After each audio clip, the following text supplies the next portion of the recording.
This is just not an event. This is a milestone which reflects the UMT's growth, the Department of Software Engineering's commitment to contributing the community of software engineering and contributing towards the advancements in software engineering domain.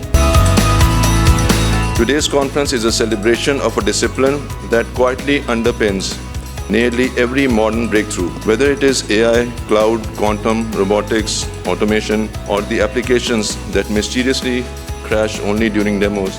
Software engineering is the foundation.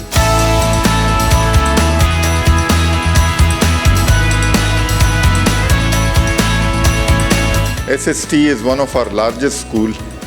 It is a high-performing school. I think we will have to strictly follow the quad helix model, which says that the academia, the industry, the society, and the government have to work very closely.